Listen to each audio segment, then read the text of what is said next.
సంక్రాంతి సెలవులకు ఇంటికి తాళం వేసి దూర ప్రాంతాలకు వెళ్లేవారు పోలీసులకు సమాచారం ఇవ్వాలని డీఎస్పీ బి జనార్దన్ రావు సూచించారు. విలువైన వస్తువులు నగదు ఇంట్లో ఉంచవద్దని, బంగారు నగలు బ్యాంక్ లాకర్లో భద్రపరచుకోవాలని చెప్పారు. స్థానిక డీఎస్పీ కార్యాలయంలో బుధవారం ఉదయం డీఎస్పీ జనార్దన్ రావు మీడియాతో మాట్లాడుతూ ప్రజలకు పలు సూచనలు చేశారు. సంక్రాంతి సందర్భంగా సెలవులకు దూర ప్రాంతాలకు వెళ్లేవారు తమ ఇంటి చిరునామా, ఫోన్ నెంబర్ని స్థానిక పోలీస్ స్టేషన్ అధికారులకు తెలియచేయాలని ఆయన సూచించారు. అట్లాగే విలువైన వస్తువులు నగదు ఇంట్లో ఉంచవద్దని, బంగారు నగలు బ్యాంకు లాకర్లో భద్రపరచుకోవాలని ఆయన చెప్పారు. బీరువా తాళాలను ఇంట్లో ఉంచకుండా తమతో పాటు తీసుకెళ్లాలని డీఎస్పీ సూచించారు. దూర ప్రాంతాలకు వెళ్లేవారు పోలీసులకు ముందుగానే సమాచారం ఇస్తే LMHS యాప్ ద్వారా సీసీ కెమెరాలను ఏర్పాటు చేయడం జరుగుతుందని, తద్వారా చోరీలను నియంత్రించవచ్చునని తెలిపారు. సంక్రాంతి సంబరాల పేరట కోడి పందాలు, పేకాట నిర్వహిస్తే కఠిన చర్యలు తీసుకుంటామని డీఎస్పీ హెచ్చరించారు. తెనాలి పట్టణ ప్రజలకు సంక్రాంతి శుభాకాంక్షలు.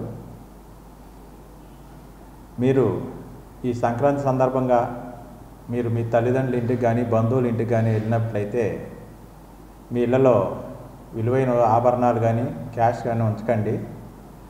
మీ బంగారం కానీ వెండి కానీ క్యాష్ కానీ బ్యాంక్ లాకర్లో డిపాజిట్ చేసుకోండి.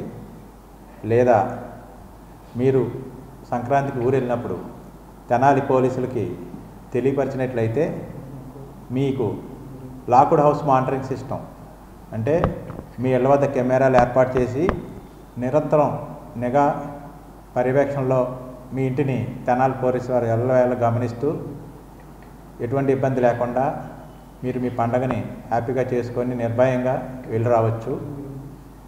ముఖ్యంగా మీరందరూ కూడా లాక్డ్ హౌస్ మానిటరింగ్ సిస్టమ్ మీరు వెళ్తే మీరు వాడుకోండి, ఎవరు వెళ్తే వాళ్ళకి సజెస్ట్ చేయండి.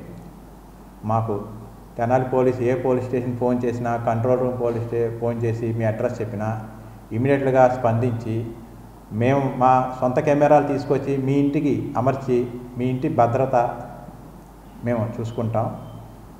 మీరు పండగ తర్వాత ఊరు నుండి తిరిగి వచ్చిన తర్వాత మాకు డ్యామేజ్ అయ్యింది, మా వస్తువులు పోయినాయి అని వస్తే ఏమీ చేయలేని పరిస్థితి ఉంటుంది.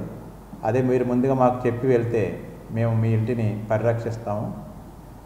మీరు సంక్రాంతికి ప్రైవేట్ బస్సులు కానీ ఆర్టీసీ బస్సులు కానీ జర్నీ చేసేటప్పుడు విలువైన వస్తువులు బ్యాగుల్లో పెట్టుకొని జిప్పులు వేసుకొని తీసుకెళ్తూ ఉంటారు. సంక్రాంతికి అట్లాంటి పనులు చేయకండి. వస్తువులు చాలా జాగ్రత్తగా పెట్టుకోవాలి. జిప్ బ్యాగుల్లో పెడితే వాళ్ళు జిప్పులు తీసి ఎప్పుడు వస్తువులు ఎక్కడ ఏ టైంలో పోయినాయి కూడా మీరు చెప్పలేరు. మీరు మీ సొంత ఊరు వెళ్ళినప్పుడు కానీ లేదా రిటర్న్ తెనాలి వచ్చినప్పుడు కానీ చూసుకుంటే కానీ తెలియని పరిస్థితి ఉంటుంది. మీరు అంతగా మోసగించబడతారు. బస్సులు రద్దీ ఎక్కువగా ఉంటుంది, ట్రైన్ రద్దీ ఎక్కువగా ఉంటుంది. కాబట్టి మీరు మీ విలువైన వస్తువులను సూట్ కేసులో పెట్టుకోవడం, భద్రపరచుకోవడం, జిప్ ఉన్న బ్యాగుల్లో పెడితే జిప్ బ్యాగ్కి తాళం వేసుకోవడం చేయండి. లేదా మీరు చుట్టూ నలుగురు చేరి మిమ్మల్ని మోసం చేసి మీ బంగారు వస్తువులు కాజేస్తారు. తెనాలిలో సంక్రాంతి జరుపుకునే అందరికీ కూడా ముఖ్యంగా చెప్పేది ఏంటంటే కోడి పందాలు, పేకాటల జోలికి పోకండి. అవి మేము అఫీషియల్గా హైకోర్టు వారు ఎవరికి అలౌ చేయట్లేదు. మీరు నమ్మి మోసపోవద్దు. వెళ్ళి తెలియని సంక్రాంతి కదా కోడి పందాలు చూడాలి, పేకాటలు పాల్గొనాలనే అత్యుత్సాహంతో వెళ్ళి ఇబ్బందులు పడతారు. దొరికితే కేసులు పెడతారు. ప్రతి సంవత్సరం ఈ పండుగ సందర్భంలో ఒక సంవత్సరం కేసు మీ మీద రిజిస్టర్ అయితే ప్రతి సంవత్సరం మిమ్మల్ని బైండ్ ఓవర్ చేయడం జరుగుతూ ఉంటుంది. కాబట్టి ఎవరు కూడా ఇటువంటి అసాంఘిక కార్యక్రమాల్లో పాల్గొని మీరు ఇబ్బంది పడకుండా ఉండాలని ఈ పత్రికాముఖంగా మీ అందరికీ విజ్ఞప్తి చేయడం జరుగుతుంది.